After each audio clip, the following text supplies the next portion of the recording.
Hello Potters, welcome back. So we're back here in the studio. In my previous video, demonstrated how to create a closed form using the pinch construction method. I've got a similar vessel here that's dried out to leather hard. And with some added paddling, now that the clay is a little bit firmer, it responds better to adding pressure with the paddle, and I can get some nice sharp edges to that potato-shaped form I made earlier. And we're gonna finish this piece off by doing some surface decoration using Underglaze transfer. I was fortunate enough to work with a potter about 10 years ago by the name of Jason Burnett. We were teaching ceramics at a summer camp down in Kentucky together, and he's sort of blown up in the last few years. He's a fantastic artist, a wonderful ceramist and human being, and he literally wrote the book on this underglaze transfer process. I'm going to link to that book later. I think everybody, if you're interested in ceramics, should pick it up. It's called Graphic Clay. And yeah, it's a really wonderful read. I'm going to be demonstrating some of the techniques I've learned from that. I am still a novice at this technique. I'm still exploring how to create more of an illustrative surface on the outside of my ceramics, but I think if you are also interested in drawing, this could be a really fertile area for you to explore. So it's gonna be fun. Like as I showed in my slideshow at the beginning of class, there are a lot of different ways that you can use underglaze transfer. And we're going to start out with some pretty basic designs. I'm going to be showing you how to just transfer one color onto your clay, and we're also going to try to do a two-color transfer, which can be a little tricky not to get it to blur or bleed, but practice makes perfect. Fortune favors the bold, and we're going to explore this technique together. And I look forward to seeing what you guys make with it too. All that being said, let's talk about underglaze. A lot of underglaze can be summed up as just like a colorized slip. If you make your own underglazes in your studio, you might be familiar with the term engobe, where you're taking a slip that you're mixing up for yourself and adding often a mason stain to it. It's a really fun process to get into, but we are fortunate enough to live in a modern world where there are a lot of great commercial products at our disposal. And I am not bashful about plugging those and using them in my own studio. Amoco velvet underglazes are great. I've used them for years. They stick to everything, greenware and bisqueware. I've been using Mako Fundamentals underglaze while here in quarantine, and they're proving to be just as good, if not better. So those two products come with my gold star rating. Really think you should pick some up. And yeah, so an underglaze is basically a colorized slip. And it's important to make that connection to it as a clay body, because we're going to be kind of like drying out our underglaze through this process and then resaturating it to get it to adhere to the surface of our new clay. This is going to maybe be a longer video, maybe not, we'll see how it goes. But we're gonna start out with some basic forms. So I'm gonna walk you through the process. I've been working on this video for a while, so I've got a lot of examples that are at various stages. So hopefully we can do this sort of like a cooking show where I show you how to start the project and then I magically take like a finished piece out of the oven. So yeah, let's go from there. As I talked about last week, it's good to have newsprint around. Like you can get a big pad of newsprint for a few dollars at any art supply store. It's dirt cheap, and it works really well for this because it doesn't absorb too much of the underglaze, making it easier to transfer onto something else. And this technique takes a lot of practice to get the right saturation down and the right amount of pressure to get to adhere to your new piece of clay. So it's kind of nice that the paper's cheap, because you might go through a lot of it before you find, your stride using it. All right, so I'm gonna grab a pencil first. Great thing about graphite is it burns off in the kiln. So I can do like a quick scratch and sketch on a piece of newsprint before I apply my underglaze. and you know, I don't have to worry about those pencil marks showing up. So we're gonna start with something pretty simple first. I adjust my camera. All right. So I got a little scrap of newsprint here that I just tore off from a large pad. I'm gonna start out by just sketching a couple shapes out. Again, one of my favorite shapes are just simple X's and O's. So we're gonna start with that. You know, I've rolled out a couple slabs here that I've let get to leather hard. So they'll take the underglaze a little bit better. The reason why you gotta let your clay get to leather hard before you do your underglaze transfer is if there's too much moisture in your clay, when you try to do the transfer, that moisture is going to cause your image to blur when you're really just trying to stick it onto the exterior surface of your clay. So getting it to at least a soft leather hard is really to your benefit. So I've rolled out a couple test pieces here, and I got my, you know, sort of rocky looking bud vase that I'm gonna put some more designs on at the end of the demonstration. But I'm gonna start out with something simple, just some X's and O's, and I wanna fit them pretty well. So I always like to start my sketches by just drawing like a little box, how big of a shape I'm going to use. And yeah, I'm just gonna do a quick X, all right? So I'm gonna make a block letter X, so I'm just sketching out where my X is gonna be. The box also helps me keep this X a little bit more symmetric, but I'm gonna make it kind of bubbly, kind of fun.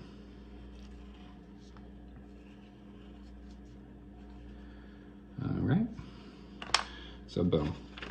I've mapped out my X or my cross that I'm gonna use as an underglaze transfer, and now I'm gonna apply my glaze. Again, all this graphite, even if you are accidentally able to transfer this graphite onto the surface of your clay, that graphite's gonna burn out in the kiln. The underglaze will stick exactly where you want it. So this is just a sketch. I'm gonna follow it as a rough guideline with my paintbrush, and I can even adjust the lines a little bit to, like, you know, make sure the shape is as nice as I need it to be. So you're gonna need a brush. This is the only brush I have with me in quarantine. You know, I don't paint all too often. I do have some nice sets, but they're all in my studio, locked away, and I don't currently have access to them. So this is the only brush. For most of this, I think a finer brush would be to your benefit.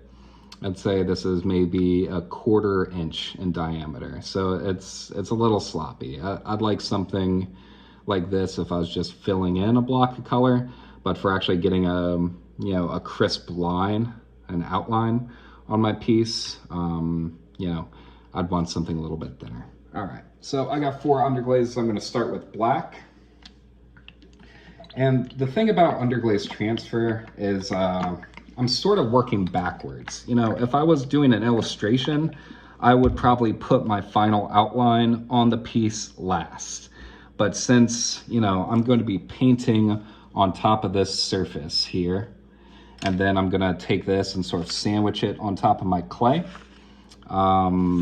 whatever goes on the paper first is going to be on the surface of the transfer, if that makes sense. So you're kind of working backwards. So instead of doing my outline last, I'm gonna be doing it first. All right, so.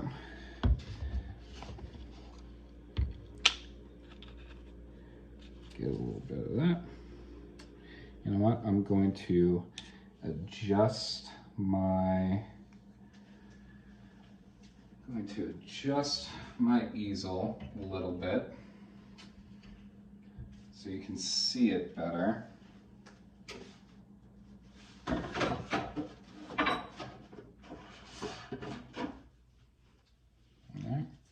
I'm gonna tip my easel up a couple caps. That way you can see what I'm doing a little bit easier. All right, so yep, I'm getting a nice charge of underglaze on my brush, and I'm putting down a big thick line of underglaze on here. I think having a nice amount of glaze on the paper is to my benefit because there's more glaze to sort of get reactivated when I hydrate this. And there's more glaze to transfer onto the surface of it. If I just have like a little wispy brush stroke of underglaze, it's not going to transfer real well. So I want a lot of pigment for that water and the clay to pick up.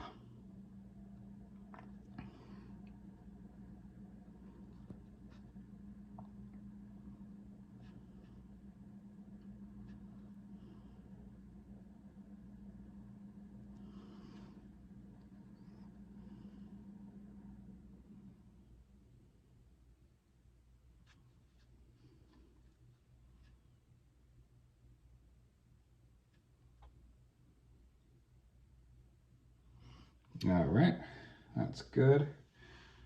Wash that out a little bit.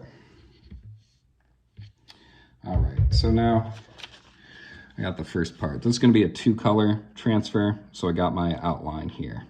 I need to let this dry before I put on my second color, because otherwise the 2 colors are going to blend together. I'm not going to have a crisp outline. I'm going to have like this sort of murky gray aura around my shape, and that's not what I want. But through the magic movie making, I've already done one where I have the underglaze dry and I'm ready to apply my next color. All right. So I'm gonna wash out my brush. I want this brush to be nice and dry.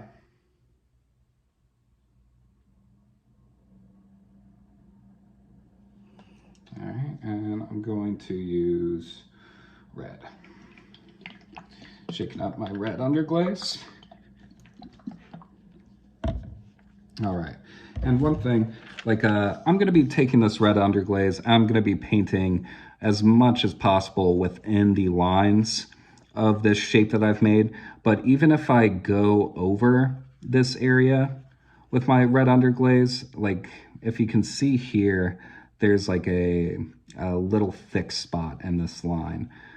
Because of the nature of this technique, that thick spot is going to transfer no matter what. I can try to cover that up with red underglaze, but since that layer, once I transfer it onto the clay, that's going to be underneath this black underglaze. It's not really going to show through. So I'm kind of making a stack of glaze that I'm then flipping and transferring onto my piece.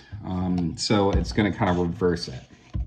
What I'm painting on top is actually going to be underneath everything once I transfer it. And that idea of reversal is important to keep in mind, because if you're trying to do a transfer of a word onto your piece, by the nature of the transfer, it's going to reverse that word. So if you're trying to transfer a drawing of your name in bubble letters onto the outside of your clay, you're going to have to draw and paint with underglaze with all those letters backwards. So when you transfer it onto your clay, they'll be oriented in the proper direction. All right, so I'm going to take a lot of underglaze, get a nice charge on my brush, and I'm really going to apply a liberal coat to this. And I'm trying to stay within the lines as much as possible, but if I go over the outline, it doesn't really matter, because since this top layer of glaze is going to be on the bottom when I transfer it, I'm not really going to see where I've gone over these lines. All right, so I'm painting in good coat because I want an easy transfer. And I'm gonna have to just let this sit and dry for a little while. All right, so there we go. I got a nice thick underglaze X, and I'm gonna have to let this dry before I do my transfer. So we're gonna set that aside now. Close out my underglaze. And I'm gonna wash out my brush.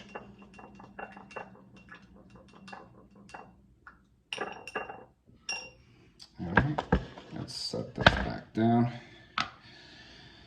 And let's talk about the transfer now. This one feels good.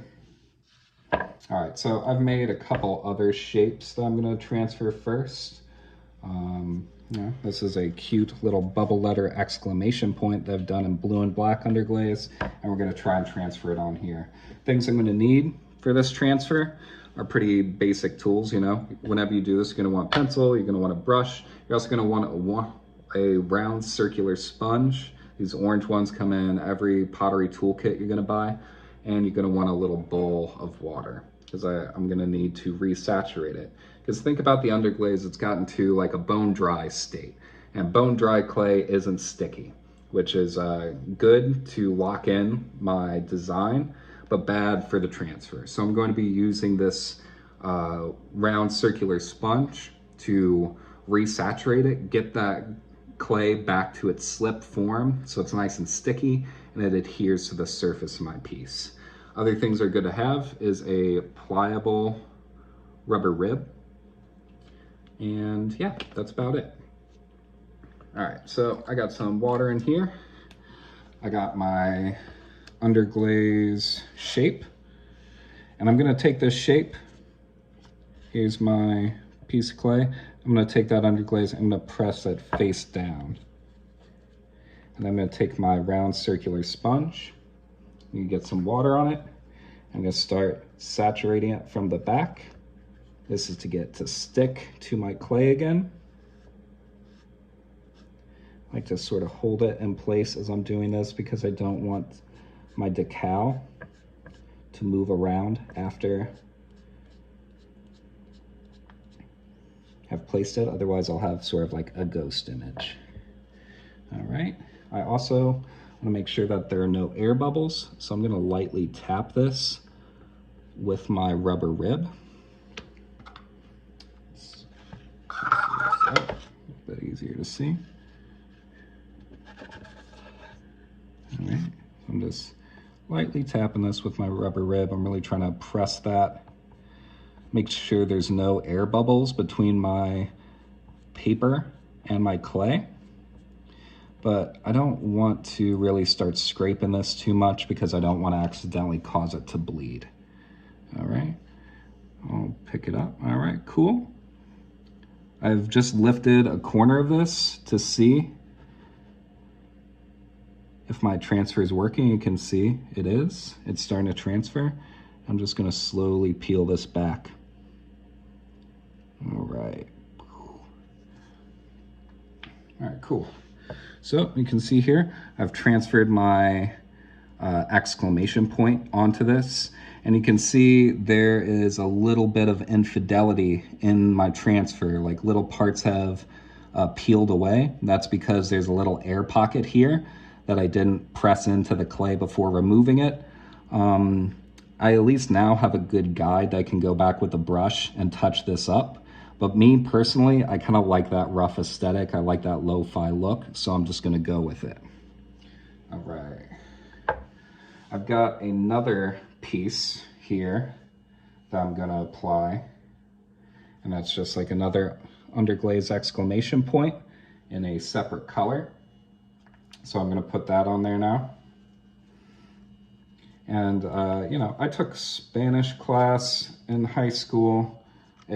My Spanish is atrocious for anybody who's wondering, but I always really liked that, you know, for exclamatory statements, you know, they start the sentence with a inverted exclamation point. They end it with a, you know, traditionally oriented exclamation point. I always thought that looked really cool. So we're gonna play with that motif.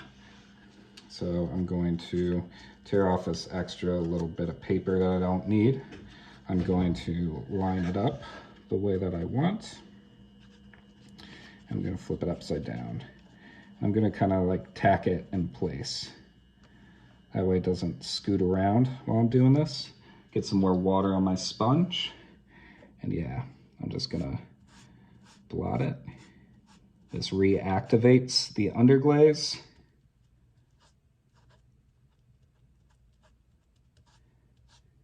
And also gets it to stick to my clay. I don't want it to be dripping. I've got too much water on here, so I'm gonna soak that up. I really just want it to stick and to reactivate that underglaze. All right, now I'm gonna take my soft rib. I'm just gonna make sure there are no air bubbles underneath my transfer. This is, if you've got too much water on your decal that you've made, you're going to cause your image to bleed. You'll have water in between the underglaze and the clay, and that'll cause the whole thing to bleed a little bit, and that is what we want to avoid. So I'm being ginger about this, but I'm making sure I don't have any air. I want this to be, you know, a nice faithful transfer. But you know what, if it gets a little crunchy, I kind of like that aesthetic a lot. I think it adds to the charm of the whole thing. All right, let's see. Start peeling it up. Oh, it looks a little blurry. I got too much water on this one.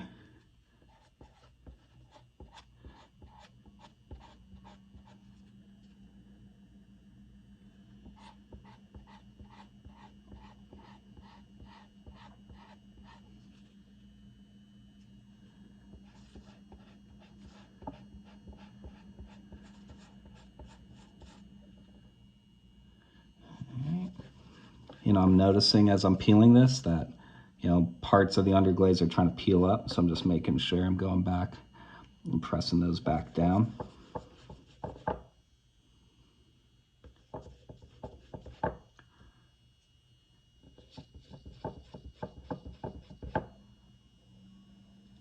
All right, nice. All right, so I got my inverted and my correctly oriented exclamation points now. I'm gonna go back. I'm going to grab an X. Got another decal here. And let's transfer an X in the middle of this thing. I'm gonna separate these two, this X and this O. All right. I'm gonna try to put an X right in between these two. So I'm gonna get it in the place that I want. You know, I don't quite have the room for this that I like, but we're gonna give it a try.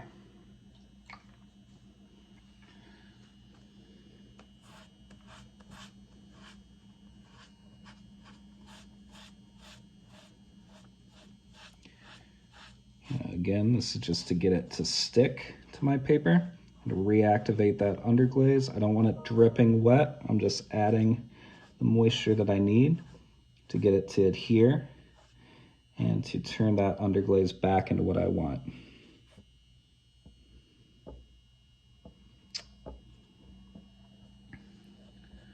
All right. That seems like it'll do it. And now I'm gonna go back with my rib. I'm pressing out any air that might be in there.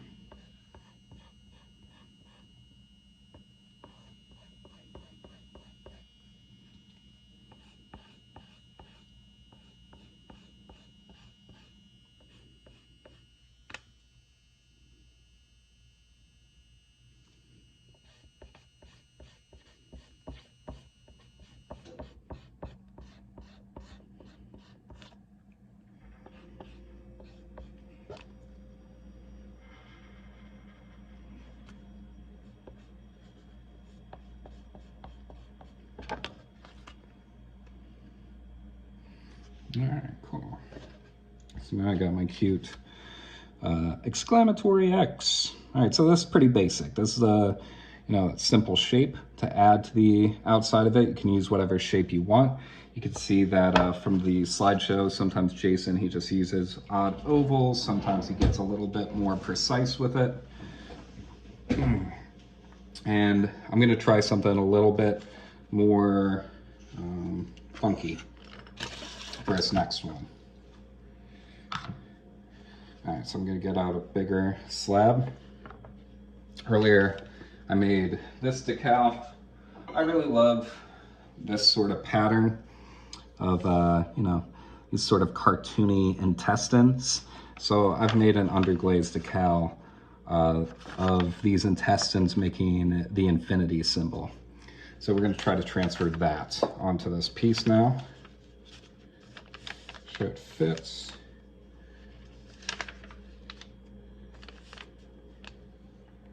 All right. Get my sponge, tack it down, and let's start going.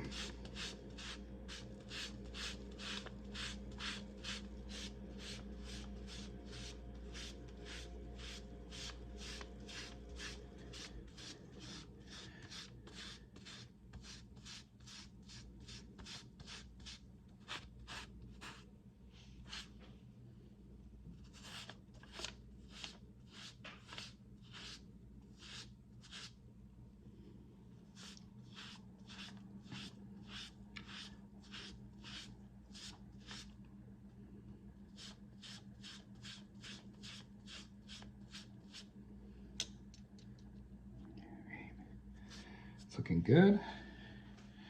All right, let's give you a look.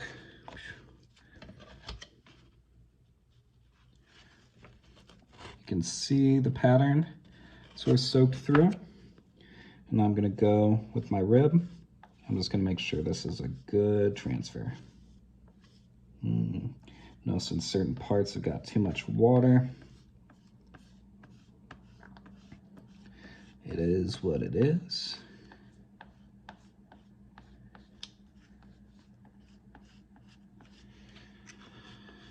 Going back with my rubber rib.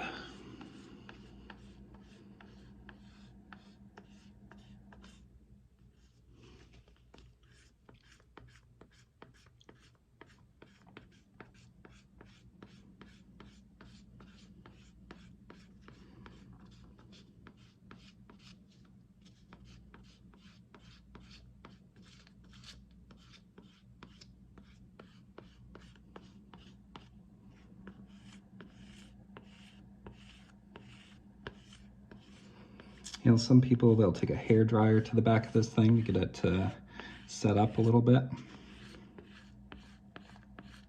I'm still experimenting with that. You know, I've tried it without. I haven't noticed a big difference.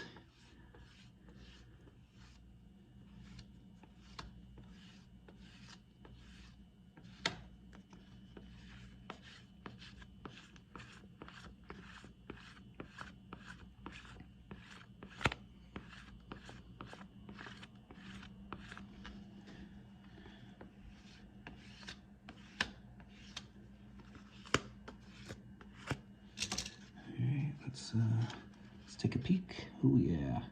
You know what? I think that's good. Peel it off.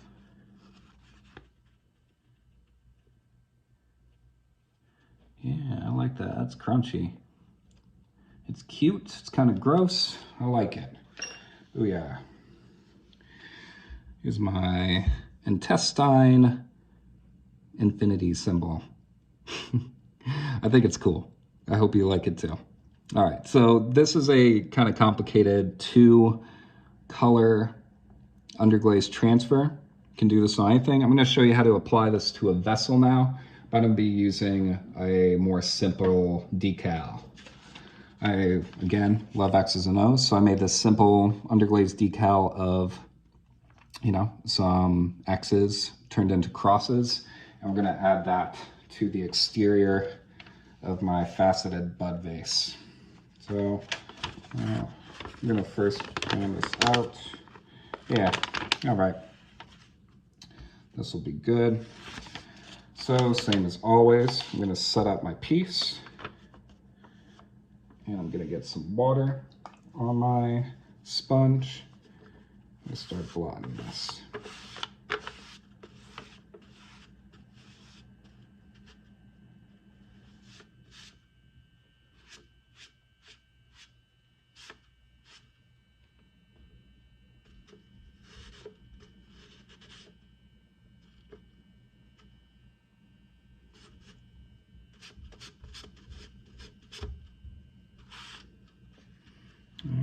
Wrap this part around.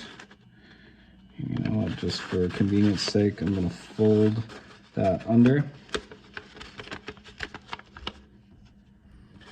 I'm gonna blot this side.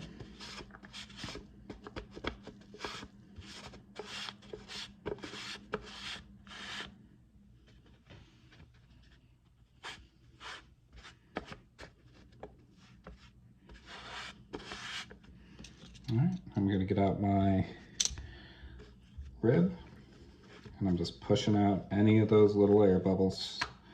It's troublesome air bubbles.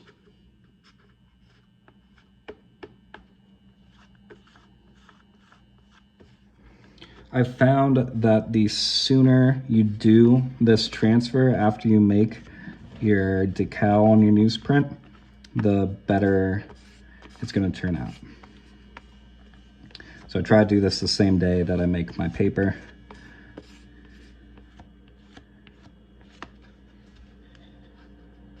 All right, let's take a peek.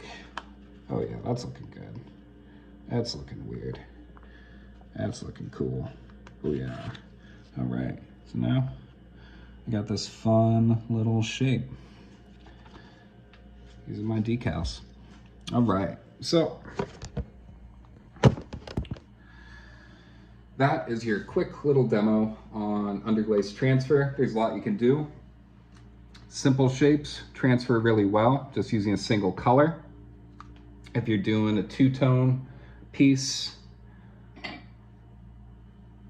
you can keep it simple, or you can do something a little bit more complex. But this is a great way if you like to draw.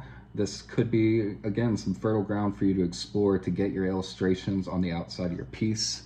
And I'm having a lot of fun exploring this. I'm gonna keep going. I think it's really interesting. And yeah, I hope you liked it too. And I look forward to seeing what everybody makes.